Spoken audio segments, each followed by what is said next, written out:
Muito bem-vindos novamente. Vamos dar sequência à nossa aula de genética. Na nossa última aula, nós falamos sobre a divisão celular, sobre os tipos de divisão celular, mitose e meiose, e nós vimos qual que é a diferença entre esses dois tipos de divisão celular e como que ela ocorre. Nós vamos dar sequência agora falando sobre os cromossomos. E de uma certa maneira, os cromossomos eles estão relacionados ao processo de divisão celular. E vocês vão entender isso um pouco à medida que eu for explicando. Primeira coisa, o que vem a ser cromossomos? Os cromossomos eles são filamentos do DNA que ficam enrolados durante o período da divisão celular. Nossa, professor, mas eu não entendi, isso ficou complexo. Imagina o DNA completo. Imagina toda a fita do DNA. Imagina que eu vou dividir essa fita de DNA em partes, só que em partes um pouco maiores. Cada uma dessas partes é um cromossomo. Aí talvez vocês perguntem, professor, mas o DNA não é dividido em genes? Sim, ele é dividido em genes, só que os genes são partes menores. Então eu posso dividir o DNA em cromossomos, que são partes maiores, ou eu posso dividir o DNA em partes muito menores, mas muito menores mesmo, que serão os genes. Qual que vai ser a diferença ali então? Os genes nós vimos que eles são partes do DNA que são responsáveis por determinar uma característica específica biológica ou física de um ser vivo. Os cromossomos, eles vão ser um grupo de genes. Então, eles são um grupo de genes. Então, ali eu vou ter alguns genes que são responsáveis por algumas características. Então, seria mais ou menos isso. Tanto é que aqui eu coloquei a definição dos cromossomos e eu coloquei aqui na frente genes. Por que eu coloquei? Porque os cromossomos eles são constituídos por um conjunto de genes. Eu posso dizer que o DNA é constituído por milhares e milhares de genes, ou eu posso dizer que o DNA é constituído por algumas partes de cromossomos. Vai dar na mesma, ok? Só que quando nós falamos em cromossomos, é como eu disse para vocês, é uma divisão em partes maiores e em genes em partes menores, ok? Então vamos entender como é que isso ocorre. Como eu falei para vocês, esses filamentos de DNA, né, são filamentos enrolados, ou seja, são partes do DNA que estão enrolados, né, entrelaçados durante o processo de divisão celular.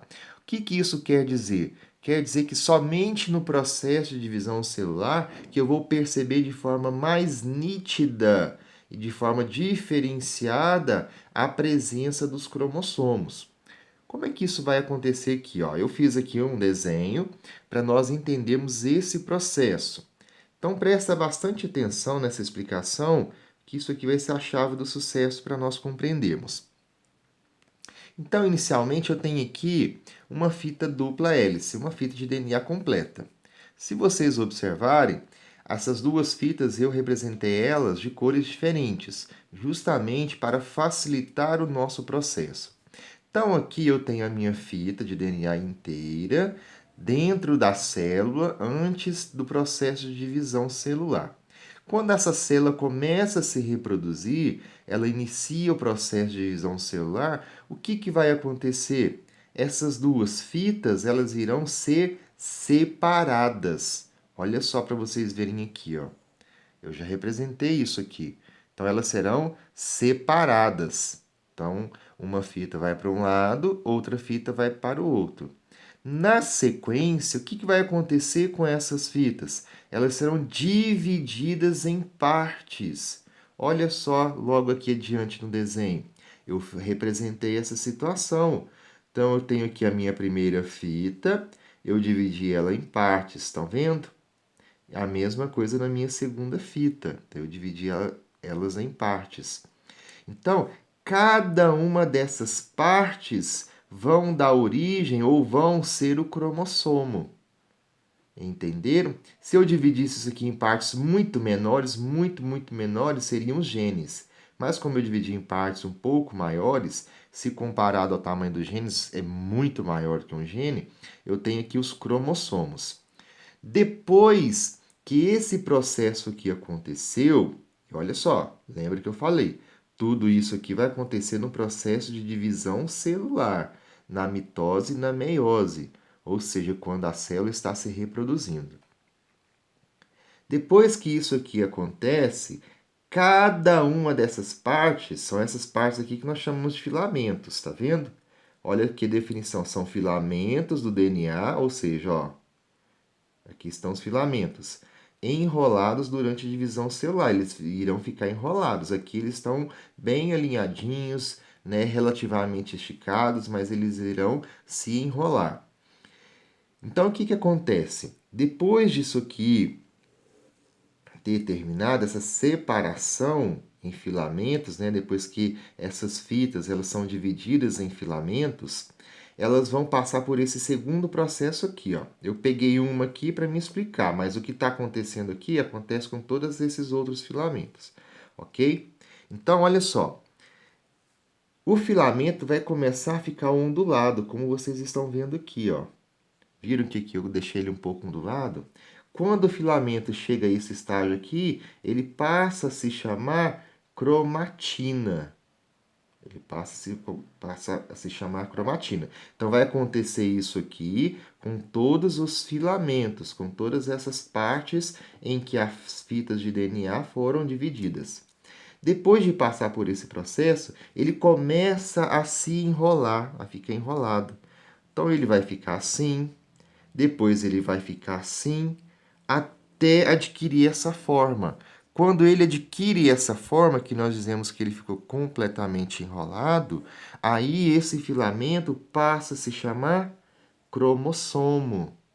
Então, vai acontecer esse processo com todos esses filamentos. Então, eles vão chegar ao final do processo e adquirir essa forma e irão passar a se chamar cromossomos. Então, isso aqui são os cromossomos, ok? Então, isso aqui nós podemos dizer que vai ser ali o final, né? O final da primeira parte do processo de divisão celular. Nós vimos lá, né, que a célula ela vai aumentar de tamanho, nós vimos que o DNA vai ser duplicado, nós vimos que depois essa célula começa a se dividir em duas, um DNA vai para uma célula e o outro DNA vai para outra célula. Então, todo esse processo vai acontecer nessa reprodução celular, ok? Não somente nos seres humanos, mas nos outros demais seres vivos. Ok? Todos os seres vivos são dotados de cromossomos, ou seja, o seu DNA ele é dividido em filamentos, em cromossomos. Depois que chegou a essa situação aqui, o que vai acontecer? O processo vai ser desfeito para dar fim ao processo de divisão celular. Então, o cromossomo que estava enrolado, ele vai começar a se desenrolar. Então, ele vai voltando para esse estágio, depois ele volta para esse outro estágio, depois ele volta a ser cromatina, depois ele volta a ser apenas o filamento separado, depois esses filamentos vão se unir novamente, formando a fita completa. Depois essas duas fitas serão unidas novamente até formar o DNA completo. Só que nessa situação vai ter terminado a duplicação do DNA. Eu tinha um DNA, passarei a ter dois. Um DNA vai para uma célula, outro DNA vai para outra célula, dando origem, assim, né, ao processo, dando origem não, né, dando fim ao processo de divisão celular. Então, tudo isso aqui vai ocorrer no processo de divisão celular. Então, olha só que bacana, muito interessante isso aqui, né? Então, os cromossomos eles existem, independentemente do processo de divisão celular acontecer, mas os cromossomos eles serão perceptíveis e serão diferenciados, principalmente com relação à sua forma, quando a célula se encontra no processo de divisão celular. Mas eu consigo, né, identificar aqui na minha fita de DNA os cromossomos, porém não estão na sua forma habitual, que é essa daqui, ok? Então, olha só para vocês verem que interessante. Então, aqui, ó, aquilo que eu falei para vocês. Os cromossomos, eles são constituídos por um grupo de genes. Então, aqui, ó, vamos ver, né? Aqui tem um gene, aqui tem outro gene, aqui tem outro, e assim sucessivamente durante todo o corpo do cromossomo, durante toda a parte do cromossomo. Por toda a parte do cromossomo vão haver genes unidos uns aos outros. Então, o cromossomo ele é um grupo de genes. Esses grupos de genes unidos vão constituir o DNA, tá certo? Então, se eu falar que o DNA é formado por cromossomos, tá correto. Se eu falar também que o DNA é constituído por genes, está correto. Por que que está correto? Se os cromossomos, eles formam o DNA, e se os cromossomos são formados por genes, então está totalmente coerente eu dizer que os genes constituem o DNA. Por isso que nós falamos isso em aulas anteriores, né? O que vai diferenciar aqui é questão a funcionalidade, né? Os cromossomos, eles vão apresentar uma funcionalidade diferente dos genes. Os genes vão apresentar funcionalidades específicas, ou seja, um gene para cada característica física e biológica do ser vivo, ok? Isso em um ser vivo geral, não somente o ser humano. E aí, dando sequência para nós entendermos isso, né, eu fiz esse rascunho para vocês nessa apresentação. Então, ó, o DNA é constituído por cromossomos, ou ele é dividido em cromossomos. Os cromossomos são divididos em partes ainda menores, que são os genes. Então, eu posso dizer que DNA é formado por cromossomos, mas também posso dizer que DNA é formado por genes, vai dar a mesma coisa. E aí, o que que acontece? Quando nós falamos do ser humano, né? O ser humano ele possui 23 pares de cromossomos, ou seja, cada uma das suas duas fitas de DNA que constituem as suas células são divididas em 23 partes. 23 partes. Se eu tenho duas fitas, então eu vou ter 23 pares, ok? Cada par são 2 cromossomos. Ok, então eu sei que o DNA humano sempre vai ter, tá, gente? Sempre vai ser essa quantidade. Então ele vai ter 23 pares de cromossomos. Somente em uma situação excepcional, numa situação de anomalia ou de mutação, que a quantidade de cromossomos no ser humano vai ser diferente de 23 pares, ok? Se são 23 pares e eu sei que cada par são dois cromossomos, então qual é a quantidade total de cromossomos que vai haver no ser humano? Então, é só multiplicar 23 vezes 2, 46. Então, no total, o DNA humano, ele possui 46 cromossomos, que são divididos em pares, resultando assim, então, em 23 pares de cromossomos. Isso em cada célula, tá certo, gente? Então, todas as células do nosso corpo, lá no DNA delas, todas elas são divididas em 23 pares de cromossomos, totalizando 46 cromossomos. Então, isso vai acontecer em todas as células nucleadas que possuem DNA no nosso corpo, ok? E aí, por que que eu disse ser humano? Porque essa quantidade ela vai variar de ser vivo para ser vivo. Então, nós vamos ter alguns outros seres vivos que também serão dotados de 46 cromossomos. Mas nós vamos ter outros que vão ser dotados de 44, ou seja, 22 pares de cromossomos. Então, essa quantidade de cromossomos em que o DNA é dividido não é igual em todas as espécies de seres vivos, sejam animais, sejam plantas, sejam bactérias, fungos ou protozoários. Então, vai haver uma diferenciação entre algumas espécies. Aqui eu representei esses cromossomos, olha só para vocês verem. Então, aqui eu representei os pares de cromossomos do ser humano. Vocês estão vendo que eu numerei até o número 23 em ordem. Então, aqui eu tenho o par de cromossomo 1, o par de cromossomo 2, o par de cromossomo 3, assim sucessivamente até o 23. Por que, professor, que você fez em duas cores? Porque, gente, olha só, em cada par de cromossomo, um veio do seu pai e um veio da sua mãe.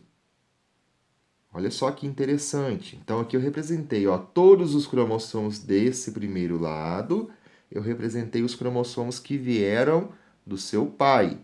Todos os cromossomos do segundo lado, eu representei os cromossomos que vieram da sua mãe. Então, o nosso DNA é formado dessa maneira. Metade dele veio da mãe, metade dele veio do pai. Por isso que nós possuímos algumas características físicas e biológicas parecidas com as do nosso pai e outras parecidas com a da nossa mãe, porque metade do DNA do nosso corpo veio do nosso pai e outra metade veio da mãe, e é a metade exata, ok? Então, lembre que eu falei para vocês que são 23 pares, totalizando 46 cromossomos? Quer dizer, então, que 23 cromossomos eu herdei do meu pai e os outros 23 eu herdei da minha mãe. Então, olha só que legal isso. Vai ser sempre assim. Ou seja, 23 eu peguei lá do espermatozoide, né, uma célula reprodutiva, uma célula germinativa, que nós vimos na aula anterior que possui só metade do DNA de uma célula normal, de uma célula somática, e os outros 23 cromossomos eu peguei do ovócito, no caso da minha mãe, né, que também é uma célula germinativa que possui apenas metade do DNA de uma célula somática. Então, olha só que legal. Um outro ponto também. O que acontece? Os genes, os grupos de genes sempre estão presentes no mesmo par de cromossomos. Por exemplo, vamos supor que os genes que definem todas as características do olho estão presentes no par de cromossomo 1. Vai ser assim em todos os outros seres humanos. Então, se acontece comigo, vai acontecer com vocês. E sim, então, ou seja, se as características dos meus olhos estão definidas nos genes do par cromossomo 21, número 1, em vocês vão ser a mesma coisa. Se, por exemplo, as características que definem o biotipo do meu corpo estão definidos lá no cromossomo 10, no de vocês também vai ser no 10. Ou seja, isso aqui é muito organizado. Então, olha só que bacana, como que a natureza é interessante, né? O nosso corpo ele é muito organizado, ele tem uma organização espetacular. Então, não há aqui uma desordem, não há aqui uma bagunça. Por exemplo, as características que definem o sexo de uma pessoa, ou seja, se vai ser homem ou se vai ser mulher, eles estão aqui no cromossomo 23. Aqui já não é uma suposição não, tá, gente? Isso aqui é fato. Aqui é uma suposição, mas aqui é fato. Em todos nós, seja eu ou seja vocês, as características que definem o nosso gênero, o nosso sexo, estão no par de cromossomo número 23 do nosso DNA. Então, em mim, em vocês, na minha mãe, na minha avó, no meu pai, no meu tio, sempre estão no 23. Então, olha só que legal, como que o DNA ele é extremamente organizado. Então, por isso que eu falo, a matéria de genética, apesar dela ser um pouco complexo, ela é muito interessante mesmo. Então, por enquanto, nós vamos encerrar aqui. Na nossa próxima aula, nós iremos dar continuidade a falar sobre os cromossomos, especificamente dos genes, né? Nós vamos entrar em mais alguns detalhes. Então, forte abraço para vocês, fiquem com Deus e até a nossa próxima aula.